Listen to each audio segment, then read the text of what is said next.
Я сама мама двоих мальчишек-погодок, и у меня открытый профиль в Инстаграме, поэтому пару дней назад мне прилетело сообщение с пустого профиля с кучей смайликов, мол, здравствуйте, извините, а поделитесь со мной женской и детской одеждой. Я офигела по-тихому, потому что я не фонд, а обычный человек. Потом подумала, ок, может, человеку реально нужна помощь. Скинула страничку фонда, куда мы отдаем все вещи. Попросила описать ситуацию, чтобы переслать в мамскую группу, где могут реально помочь. На что мне пришло сообщение: да, спасибо, но мне нужны вот именно эти вещи с ваших фото. То есть это женщине нужны новые вещи. И ей насрать, да, и у меня дети, мне нужнее.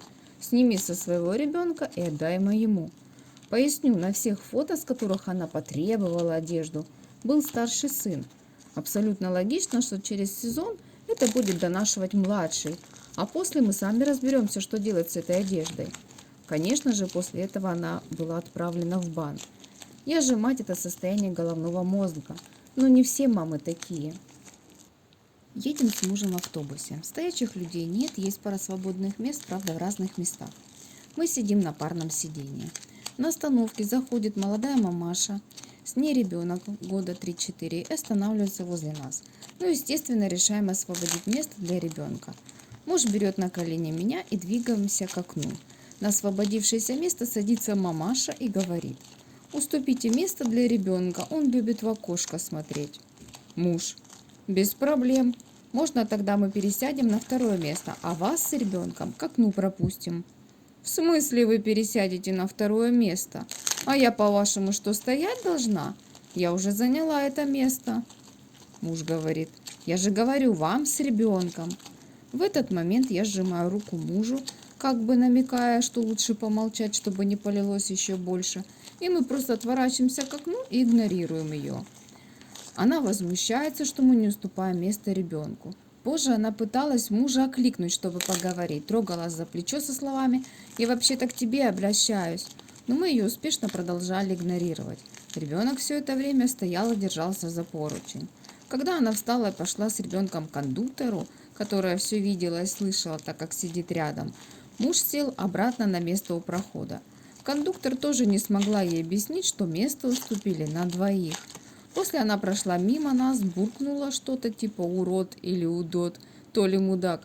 Не расслышали. Сын сегодня пришел и рассказывает. После школы они с ребятами пошли гулять. Недалеко от школы есть небольшой парк в японском стиле.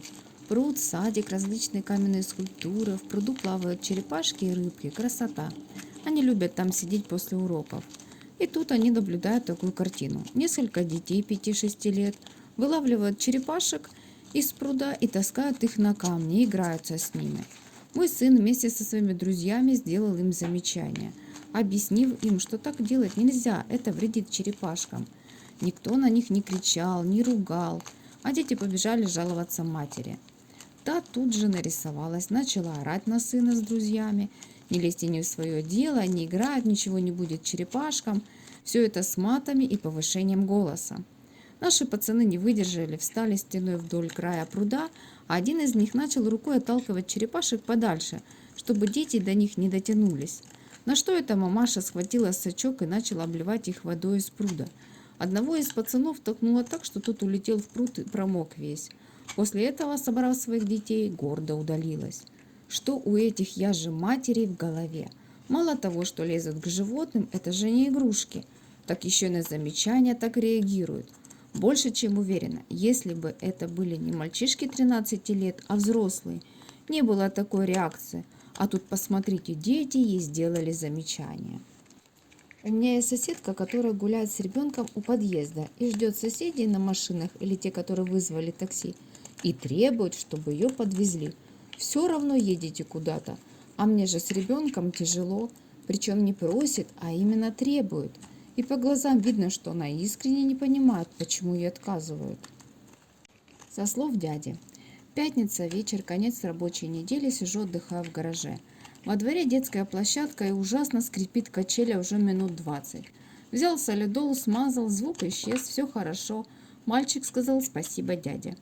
Через 5 минут подходит я же мать и говорит, какой я нехороший человек, потому как теперь она не слышит, что ее ребенок качается.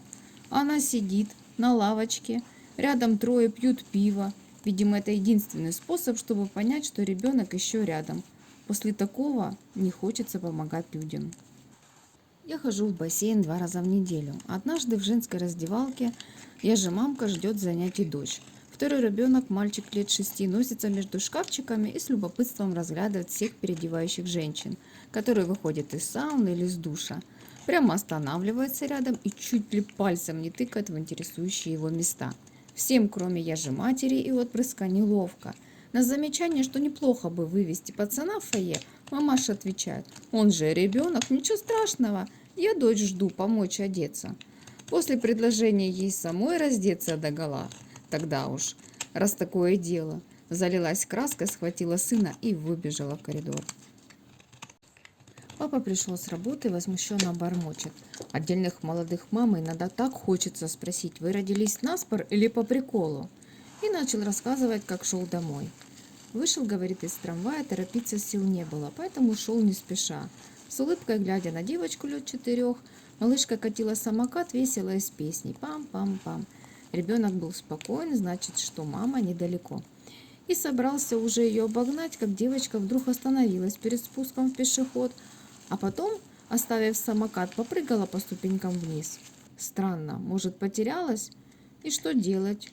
Мысли взять самокат и понести за ребенком отверг сразу. Добрые самаритяне моментально позвонят в милицию, потом не отмашешься. В общем, решил дитё сопроводить и, если что, самому набрать 102. Пусть они разбираются, где родители. Между тем девочка спустилась вниз и стала оглядываться. Вот теперь ясно, потеряшка. Надо действовать. Поэтому я набрался смелости и подошел к ребенку. «Привет, привет. Ты потерялась, где мама?» Девочка пару секунд повертела головой и уверенно ткнула в сторону выхода. «Вон она». Все сразу стало понятно.